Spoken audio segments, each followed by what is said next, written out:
하나님께 이런 기도했어요. 제가 나이가 이제 많은데 하나님께서 하실 일이 없으면 데려가시라고 했어요. 상당히 강한 기도죠.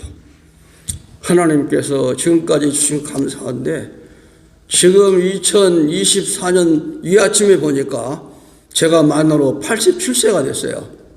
87년 동안 참 잘 살아왔어요. 주님의 은혜 때문에 잘 살아왔는데 작년에 그런 기도를 이제 했어요. 아침에 새벽에 정말 하나님께서 1년 동안 하실 일이 있으면 두시고 아니면 데려가시라고 했어요. 근데 잠깐 눈을 감았는데 꿈이고 환상 같아요. 제게 응답인 거예요. 많은 목사님들이 모였어요. 근데 순복음교회 목사들 같아요. 순복음교회 열심히 파잖아요. 한 300명 모였는데 제가 거기에서 사도행전 1장 8절 가지고 설교했어요. 1시간을. 그러면 나는 2023년도에는 쓰실런가 보다. 그래서 바빴어요. 제가 1년 동안 정말 바빴어요. 지지난주에도 설교하고 어제도 갔다 오고 또 1월달도 지금 설교할 때가 있고 그런데 생각해 보세요. 제 나이에 지금 어떻게 아침에 제가 40분 거의 운전하고 왔는데 아직은 운전하고 다니고 아직은 활동할 수 있으니까 얼마나 그래서 제가 생각하는 여러분 여기 모신 분들 저보다 나이가 많은 분도 계신지 모르겠지만은 저 같은 나이에도 활동할 수 있는 그런 은혜의 축복을 누리기를 축원합니다.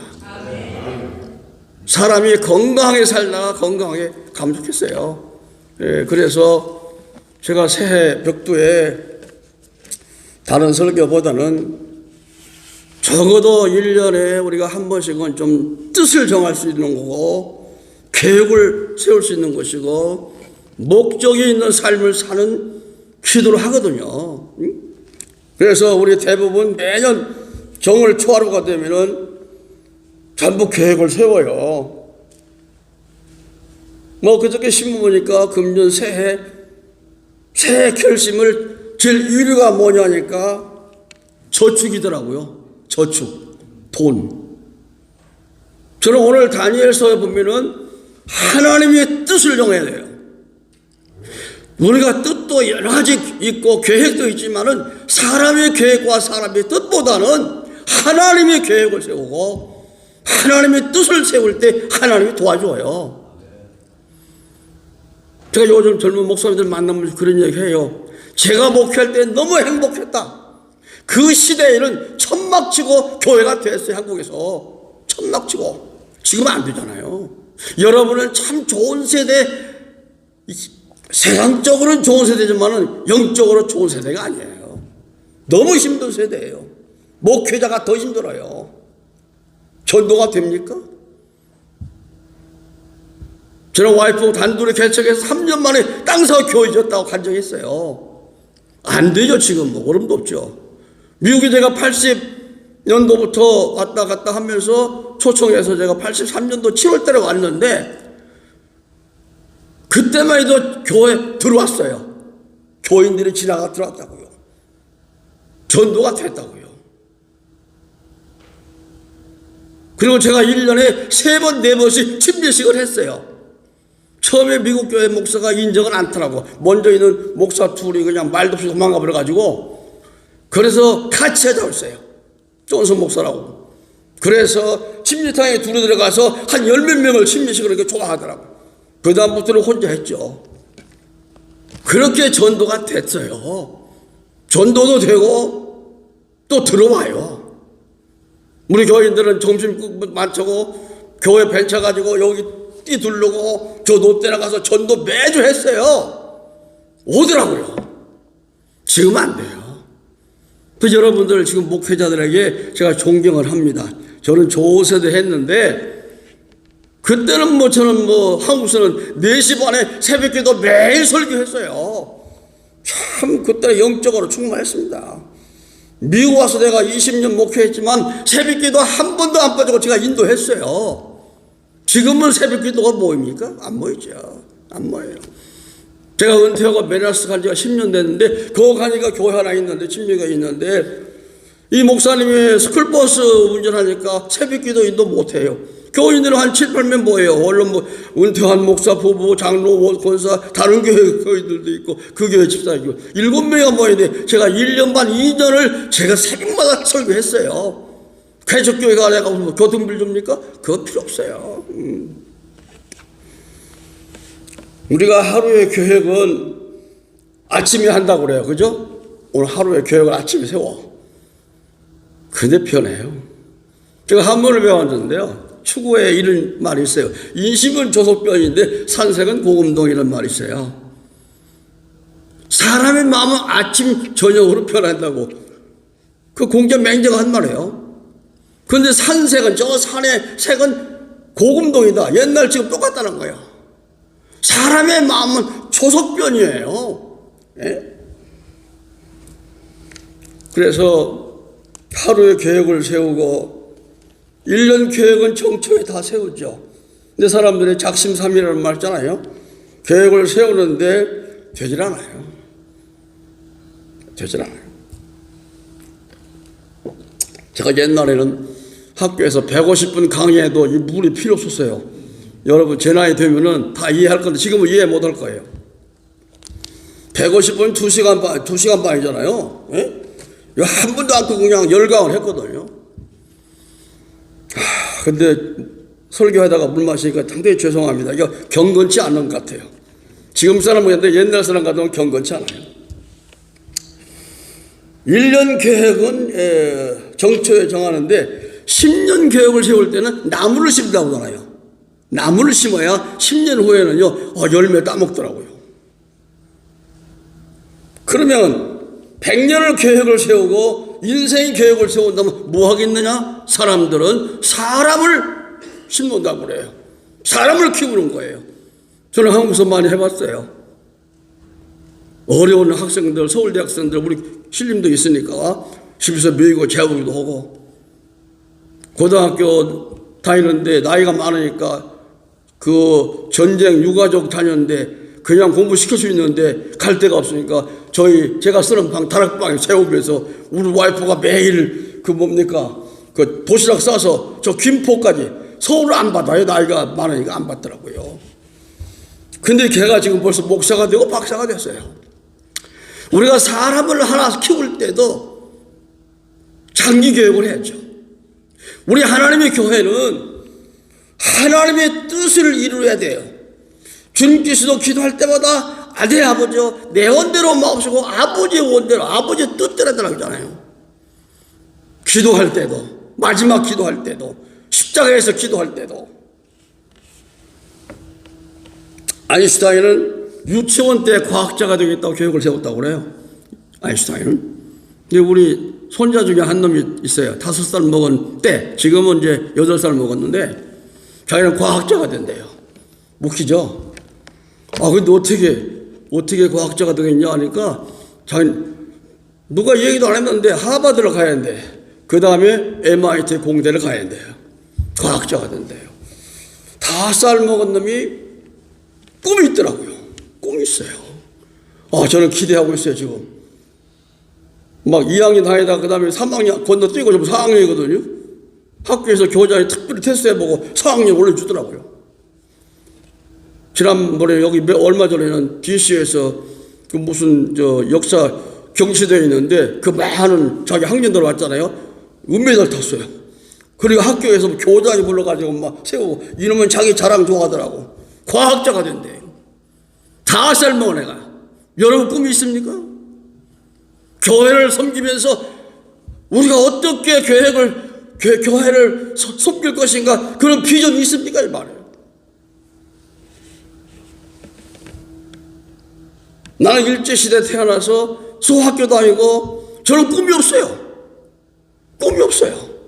12살 때 아버지 돌아가시고 16살 형, 내가 12살, 우리 여동생이 10살, 7살, 4살 놔두고 우리 어머니가 42살에 과부가 됐단 말이에요. 이런 환경에서 제가 예수 안 믿을 때거든요. 꿈이 없어요. 근데 제가 만 19세 때 예수를 만났어요. 아버지가 생겼잖아요. 하나님 아버지. 아버지 돌아가시다면 아버지를 한 번도 못 보내봤는데 아버지가 생겼어요. 저살래 기도 굴에 들어가서 밤새도록 아버지만 불렀어요.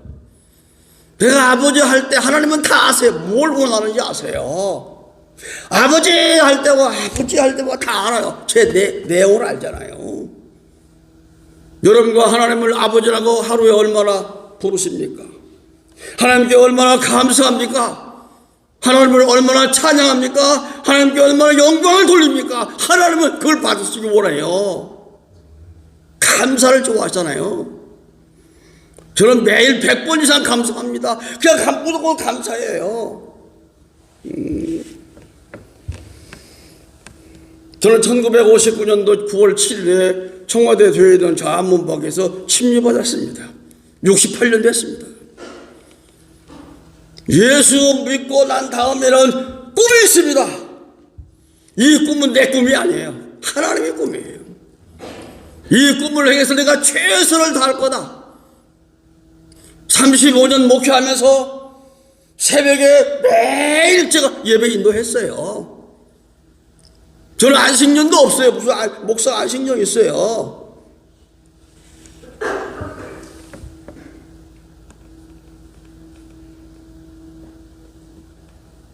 참 하나님께서 이제 부르시더라고요. 불러야 돼요. 하나님께서 안 불렀는데 목사 하려고 하지 마세요. 그거 가짜들이에요. 우리 큰놈이 대학을 졸업하고 사우스웨스턴 원서를 가지고 왔어요. 우리 와이프하고 둘이 하나님은 우리 기도 응답했나 보다 감사했잖아요. 며칠 후에 와서 아버지 제가 아무래도 콜링이 없어요. 그만두었어요. 당장에 그만둬. 소명 없이 신학교 가서 공부해가지고 목사들 나와? 그거 필요 없어요. 지금까지 안 가더라. 나는 한 50 넘으면 갈 줄 알았거든요. 근데 지금 54세가 됐는데 아직도 안 가요.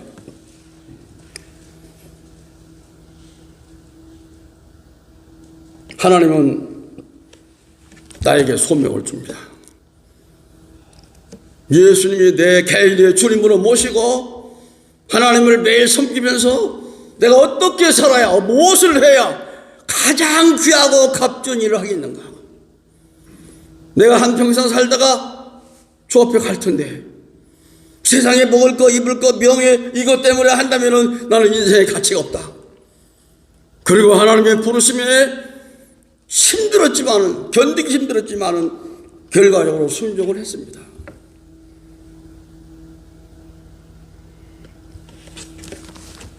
제가 목사가 안 되었으면은 저는 굉장히 세상적으로 할 일이 많았어요. 제가 솔직히 말해서 지독한 사람이죠. 지금 87세 동안에 술, 담배 한 번도 입에 안 댔다고 내가 간증했어요. 저는 예수 안 믿을 때도 그거 필요 없어요. 군대 가서 제가 목사 되기 전, 신학교 가기 전에 군대 갔는데 거기서 매일 담배가 나오잖아요. 한 번도 안 폈어요. 남 주었는데 그냥 주는 게 아니야. 건빵 가지고 오라. 건빵을 받고 와서 휴가할 때 집에 가면 동생들이 참 그 맛있게 옛날에 건빵 좋았어요. 근데 우리가 유혹이 없으니까 대구에서 했기 때문에 주말 되면은 대구 시내 다 나가서 군인들 놀아요. 그런 유혹이 있어요. 유혹이 안 빠졌습니다. 하나님의 뜻에 순종 않고 내 뜻대로 살았다면은 저는 정치인이 됐을 거예요. 근데 정치인의 말로가 비참합니다. 제 지금 목사가 안 됐으면 말로가 비참했을 거예요. 저는 소대문에 이기붕 씨 집 앞에 살았어요. 이기붕 씨의 말로를 봤잖아요. 자유당 때 그 사람이 얼마나 이승만 박사 제2인자로서 권세가 있습니까만은 하루아침에 그 이강서희 같이 동갑인데 이강서희가 총으로 아버지, 엄마, 동생 자기도 쏘아 죽었잖아요. 그 정치인들이에요. 내가 아마 국회의원쯤은 아무것도 했을 거예요. 나는 사업가가 될까? 나는 교육가가 될까? 나는 애들을 많이 가르쳤으니까. 내가 가정교사 가서 그룹 지도를 할 때 그 체험본부장 강민창의 아들, 딸이 가르쳤는데 걔들이 서울대학 나오고 미국 유학 갔다고 하면 전도 가니까 자랑하더라고요. 저는 전도로 갑니다. 한국 갈 때 옛날에는. 지금은 이제 그걸 못하지만은 전두환 씨 전도로 갔어요. 대통령이 되니까. 제가 편지 썼어요. 내 사진 붙였어요. 나는 이런 사람인데, 워싱턴에 있는 사람인데, 당신 좀 만나기 원한다. 당신 예수 안 믿으면 지옥 간다. 갔는데 청와대에서 문을 안 열어주더라고요. 그래서 할 수 없이, 그러면 제 2차로 강민찬 씨가 그때 치안본부장이에요.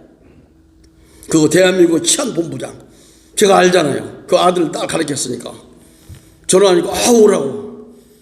가니까 참 그 치안본부장도 권세가 세더라고요. 막 정말 얼마나 어리어리 하더라고. 가서 1시간 동안 제가 대화하면서 자기는 딸, 아들 자랑하는데 내가 오케이. 축복합니다. 그런데 내가 전도로 왔다고. 당신 예수 믿어야 대한민국 전체를 치안을 담당한 사람이 예수님 하나님의 은혜, 하나님의 뭡니까 그 지혜로 하지 않으면 안 된다고. 그게 바쁘다고 핑계대고 안 믿다고는 안 해요. 바쁘다고 핑계대고 금방또 국회 가야 한다고 하더라고요.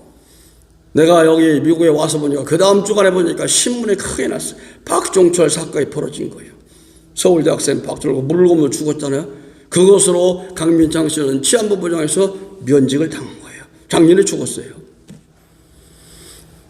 어떠한 세상을 아무리 영화를 누려도 그것은 영원한 거 없어요. 여러분과 제가 하는 목회는 영원히 하나님 앞에 상다 줄 거예요. 우리의 열매를 가지고, 믿음의 열매를 가지고 가야 돼요. 열매 없는 나무는 안 돼요. 열매를 보고 나무를 안다고 그랬잖아요. 요한복음 마태복음 7장 15절부터 쭉 보시면 산상본의 마지막에서 목사들이 꼭 봐야 돼요. 그건 그렇잖아요. 너희들이 나더러 주여 주여 한다고 다 천국 가느냐? 아니라고 했잖아요. 내 하나님 아버지의 뜻대로 행하는 자가 간다고 했어요. 행해야 돼요. 지켜야 돼요. 그렇잖아요. 여러분 목사님들 잘 가르쳐, 교회에서 잘 가르치고 잘해요. 설교 잘해요. 근데 내가 그렇게 살지 못하면 예수님은 내가 널 도무지 모른다고 그래요. 마태복음 7장 21절 이하에 쭉 보세요. 너희들이 내 이름은 귀신도 쫓고 별거 다 하는데 내가 모른다. 왜 모르냐? 불법을 행했다는 거예요. 불법을. 하나님의 법을 어겼다는 거예요. 목사는 하나님의 법이 말씀이에요. 성경이에요. 이 말씀대로 살아야 돼요. 아멘. 신비가 목사는 은혜가 없어. 순복음과 마벨 안 하는데. 우리 이혜경 사모님이 아까 찬송하는데 노래 잘하거든요. 그것만 있으니까 살더라고. 노래가. 교회는요, 성가도 한 사람만 있으면 살 때가 있고, 교회도 한 가정만 잘 믿으면 교회 살아요. 진짜예요. 말썽꾸리가 하나만 생기면 또 골치 아파, 목사가. 골치 아파요. 여러분, 기도 많이 해야 돼요. 제가 오늘 다니엘서를 읽었는데요. 이 보니까 뜻을 정하고 유다가 유다왕 누구야 여호야김이 3년에 그 바벨론의 느부갓네살이 예루살렘을 점령해서 다 점령하고 다 가져가고 거기서 또 좀 인물들을 데려가잖아요. 소년들을, 젊은 애들을. 그런데 거기 보니까 다니엘은 새 친구 사드락과 메삭과 아벤 다 이름 바꿔서 그 사람들은 사드락과 메삭과 아벤노고잖아요. 다니엘은 또 벨드사살인데 거기는 또 성경에는 다니엘이 계속 나오더라고. 네 사람이 그 믿음을 제가 조금 하고 마치려고 그래요. 저는 다니엘서 3장하고 6장을 정말 은혜 받습니다. 다니엘의 뜻을 정했는데 그 뜻은 자기를 더럽히지 아니하려고. 하늘 앞에 더럽히지 않는 것이 뭔지 여러분 생각해 보세요. 각자가. 이방의 왕과 함께 좋은 그 음식을 먹어야 되지만 자기가 예루살렘에서 잡혀온 하나님의 아들로서는 그게 자기를 신앙으로 더럽히는 걸로 생각하고 우리의 모든 삶의 행동에서 나는 채소만 먹어도 물만 마셔도 나는 건강할 거다. 오늘 구절에 보세요. 하나님이 환관장을 통해서 다니엘에게 은혜를 줬다고 그랬어요. 하나님이 하셔야 돼요. 그죠? 하나님이. 여러분 목회도 하나님이 하시, 내가 하는 거 아니에요. 내가 했다고 자랑하지 마세요. 잘 돼도 못 돼도 하나님이 하셔야 돼요. 하나님이 쓰실 때는 쓰시는 거예요. 쓰실 만한 그릇이 돼야 돼요. 목사들에게 디모데후서 2장 20절 이하에 보세요. 집에 큰 여러 가지 그릇이 있잖아요. 금그릇도 있고 뭐 무슨 것도 있는데 거기에 귀하게 쓰는 그릇이 있고 천하게 쓰는 그릇이 있다고 했어요. 목사들은 귀하게 쓰는 그릇 돼야 돼요. 근데 귀하게 쓰는 그릇이 뭔데요? 깨끗해야 한다고 했어요. 깨끗해야 돼요. 네? 세상적인 더러운 것으로 오염을 받지 말고. 거기서 제가 마지막 부분에서 제가 목회할 때는 사무엘 써놓은 게 있어요. 주의 종은 마땅히 다투지 아니하고. 저도 많이 다퉜거든요. 한 번 다퉈가지고 그 다음에 절대 교회에서는 안 다퉈요. 교인들은 다툰 일이 없어요. 한 번 혼났어요. 바울이 디모데 목사에게 그 목회 서신 아닙니까? 디모데 후서니까. 그런데 오늘 제가 다니엘서를 보면서 다니엘서 3장에 우리가 3장에 나가는 것을 보면은 참 얼마나 엄청난 사건이 벌어집니까? 다니엘과 세 친구들은 이방 나라에 잡혀온 사람들인데 그들이 하나님 앞에 바로 살겠다고 뜻을 정했는데 다니엘서 3장 1절부터 30절까지 보면은 느부갓네살 왕이 교만합니다. 큰 금신상을 만들고 거기다 다 절하는 거예요. 하나님을 믿는 이스라엘 백성 중에 잡혀온 이 사람들이 거기에 절하면 하나님을 가짜로 믿는 거지. 근데 다 압니다. 만약에 절하지 않으면 저 풀무불 속에 집어넣는다는 거죠. 그거 다 알죠. 그런데도 이들은 절하지 않습니다. 고발에 고소가 되었습니다. 고소가 되었어요. 고소하는 건 참 무서워요. 저서 고소 당해봤잖아요. 에? 워싱턴에서 신학교, 우리 침례교회 신학교 침례자를 뺄 거냐 넣을 거냐 이것이 무슨 명예훼손이라고 6사람을 고소해가지고 1년 반을 코탕 먹였잖아요. 나는 성경 신구약을 아무리 봐도 우리 하나님이 재판장이시고 성령님이 보혜사 성령님이 변호사더라고요. 저는 걱정 안 했어요. 근데 돈을 조금 냈죠. 2만 불을 내서 변호사 사야 되니까. 우리 손 목사님이 제일 많이 냈지만 고소를 당했어요. 목사들에게. 성경이 어디 거기 있어요?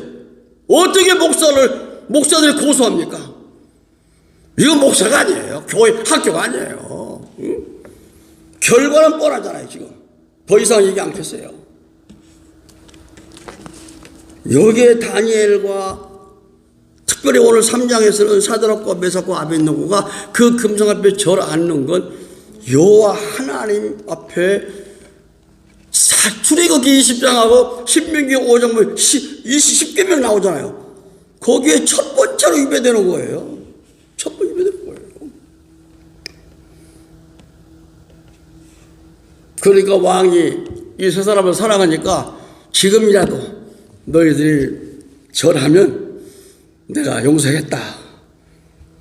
참 항상 세상 마귀는 유혹이 옵니다. 달콤한 말로 우리를 유혹합니다.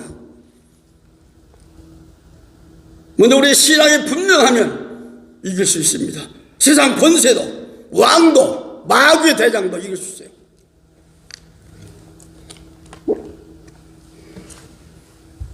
이들은 말합니다. 우리는 더 이상 왕에게 대답할 필요가 없습니다. 다시 한 번 말한다. 한 번만 절하면 내가 다 용서했다. 아닙니다.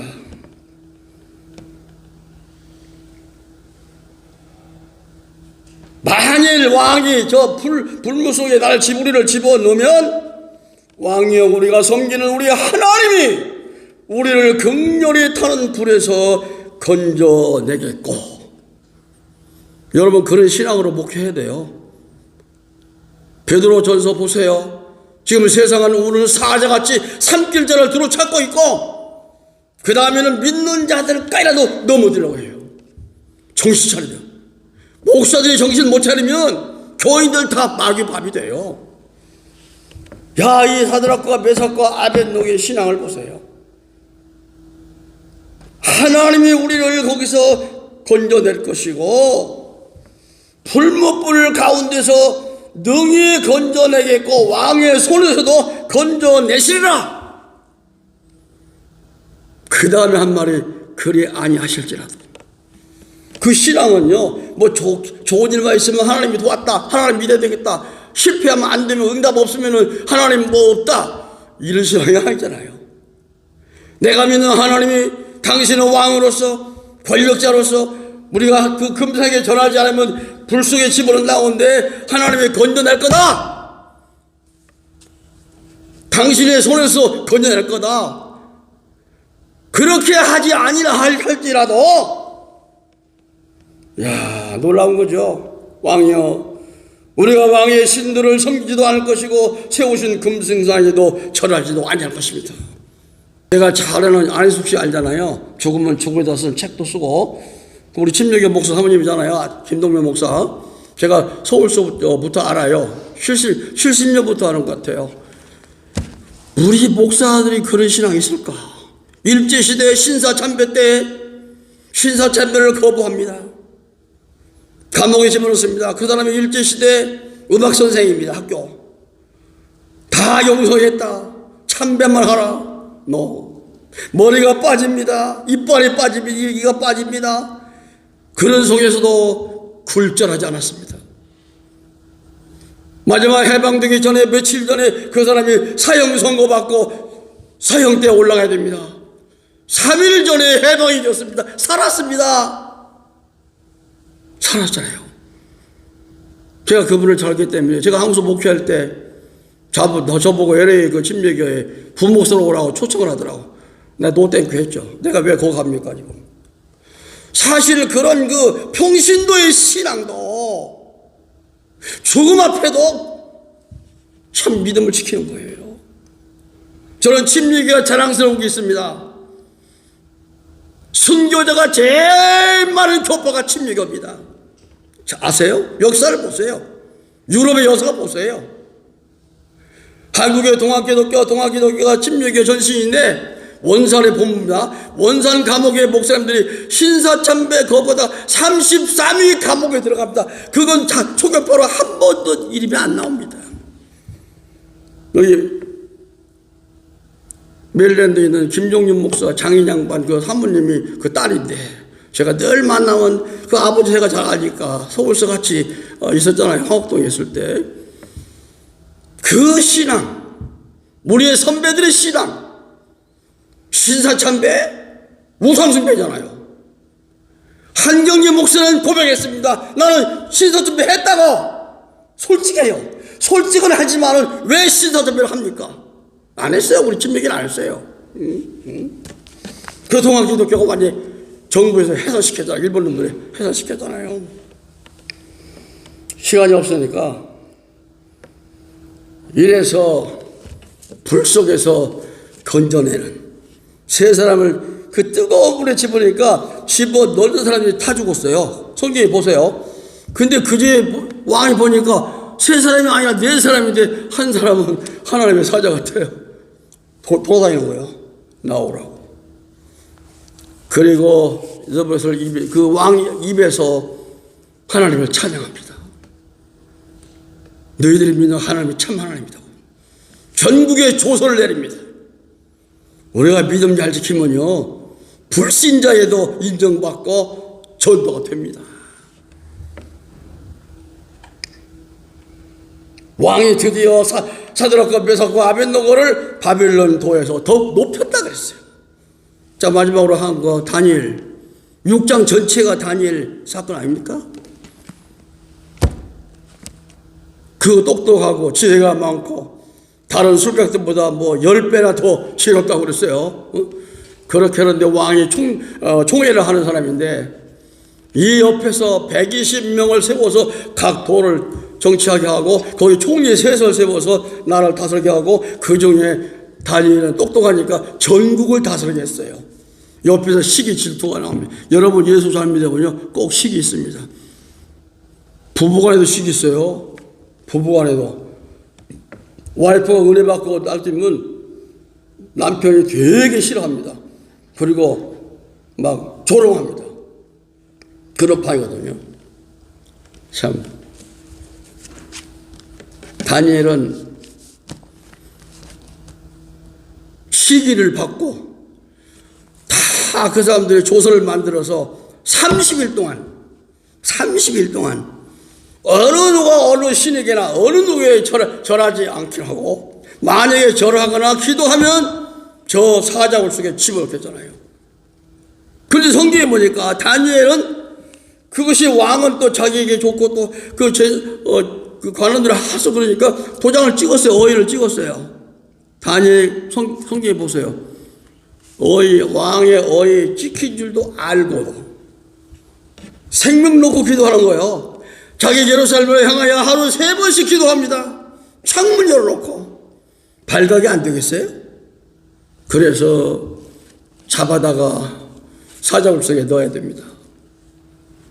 왕은 참 굉장히 마음이 아프죠. 살리려고 노력했는데 해가 지니까 또 와서 왕이 어의를 찍었는데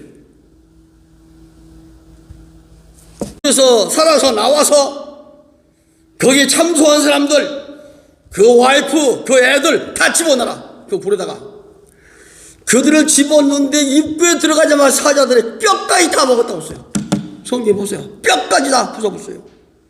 다니엘은 하나님이 사자를 통해서 입을 탁 틀어막은 거예요. 여러분 아무리 악한 마귀가 아무리 악한 세력이 와서 우리를 엄수할지라도 하나님이 지키시면 하나님이 함께 하시면 어느 누구도 나를 엄수할 수가 없어요. 그런 체험이 있기를 축원합니다.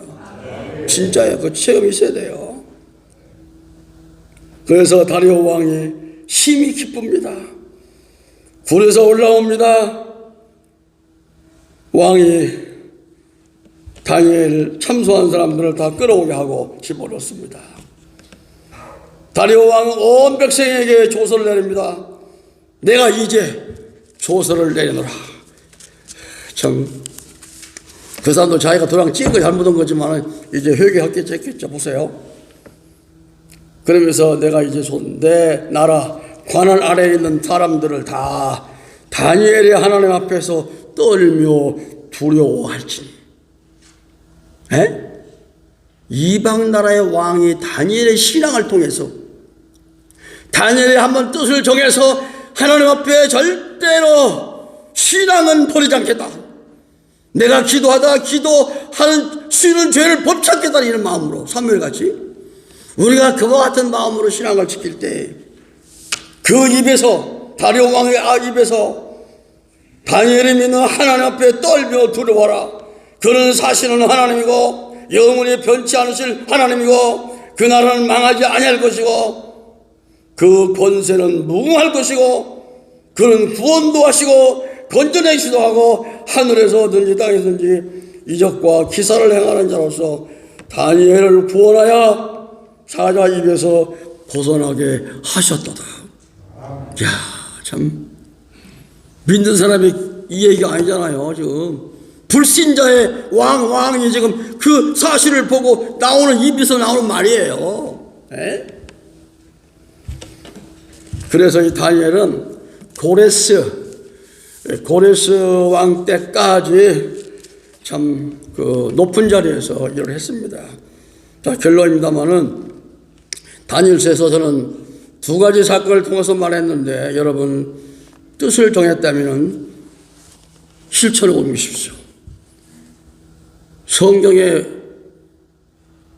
구약에도 모세오경에도 내가 매일 읽지만은 율법을 행하라, 지키라. 누가복음 10장인가요? 거기 보면은 율법사가 예수님 찾아왔죠. 선생이요, 무엇을 해야 영생 얻습니까? 다 사람들은 영생을 좋아하는 것 같아요. 그러니까 예수님께서 그 율법사에게 율법에 뭐라 했냐고 물었어요. 율법사니까 율법 뻔하잖아요. 네, 마음을 다하고 뜻을 다하고 정성을 다하고 힘을 다해서 주 너의 하나님을 사랑하고 이와 같이 내 이웃을 내 몸과 같이 사랑하라 했습니다. 옳다 그랬어요. 내 말이 옳다. 가서 행하라.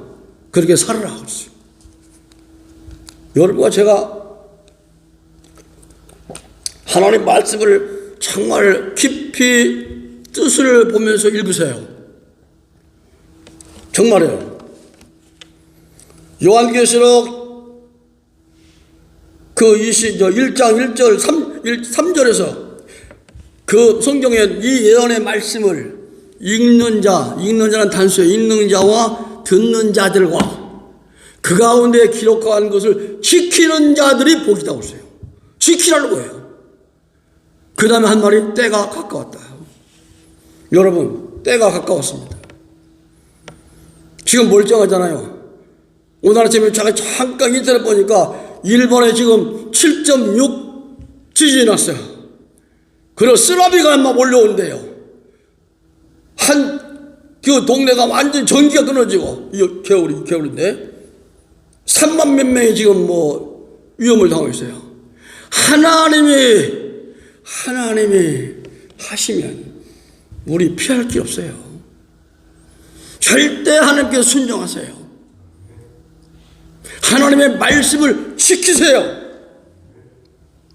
예수 그리스도는 산상보훈에서도 7장 아까 얘기했던 21장 마지막에 가서 우리가 주의 이름으로 별거 당하는데 모른다. 그런데 마지막에서 너희들이 내 말을 듣고 지키면 반석 위에 집을 짓는 사람 같다. 반석 위에. 그럼 비가 오고 창수가 나고 바람이 불어도 무너지지 않다. 근데 내 말을 듣고 지키지 아니하면 모래 위에 집을 짓는데 무너짐이 심하다. 그리고 29절에서 바로 산상문이 끝나는 거예요. 7장에서 마태복음에서. 여러분 어떻게 살고 있습니까? 저도 늘 회개합니다. 정말 회개합니다. 바울은 내가 그리스도를 본받는 자들 같이 너희들은 날 본받으라. 저는 그런 기도할 수 없을 것 같아요. 고린도전서 11장 1절이죠. 바울은 그리스도를 본받는 자 됐는데 너희들은 날 본받으라. 여러분에게 제가 나 본받으시오. 절대 저 할 수 없어요. 여러분 2024년도에 하나님의 원하시는 뜻을 찾아 정하세요. 내 생각과 내 뜻이 아니라 하나님이 원하시는 뜻을 정해서 그 뜻을 지켜 행하시는 한 해가 되면 우리 침례교, 복음적인 침례교, 성경적인 침례교, 저 어디 가든지 자랑합니다. 우리 침례교는 복음적인 침례, 성서적인 침례, 성경을 적고 신약교회는 예수 그리스도를 중심해서 세워진 교회입니다. 그래서 우리 버지니아 우리 침례교 지방회가 금년에 1월 1일부터 이렇게 기도로 시작했으니까 상당히 소망이 있습니다. 우리 조성관 목사님 회장으로서 이렇게 새벽 기도를 시작했는데 아마 끝날 때까지 잘 될 줄을 믿고요. 금년에 우리 지방회가 좀 더 활성화되고 선교 많이 하시고 협동 선교 많이 하셔야 돼요. 하시고 축복 많이 받는 교회들이 되기를 주의 이름으로 축원합니다. 하나님 아버지 감사합니다. 부족한 거 두서없이 말씀했지만 연초에 다니엘같이 사드락과 메삭과 아베노같이 뜻을 정해서 참으로 더럽히지 않는 믿음 생활을 잘하기 위해서 뜻을 정했는데 그들의 신앙은 정말로 악한 권세의 왕을 다 이겼습니다. 우리도 세상의 만왕의 왕 되신 예수님의 이름으로 세상을 이길 수 있고 세상을 정복할 수 있도록 성령 충만한 교회, 성령 충만한 목사님들, 성령 충만한 지방회가 되도록 축복해 주시옵소서. 우리를 친히 구원하신 우리 주 예수 그리스도의 이름으로 간절히 기도하옵나이다. 아멘. 우리를 사랑하사 독생자까지 허락하신 하나님의 그 크신 사랑하심과 믿는 자 안에 내주하시는 성령님의 역사와 인도하심과 함께하심이 2024년 1월 1일 새벽에 귀한 기도에 참석한 모든 당신의 종님들과 또 섬기는 교회들과 그리고 버지니아 침례교 지방 위에 지금부터 영원토록 항상 함께 하시기를 간절히 축원하옵나이다. 아멘.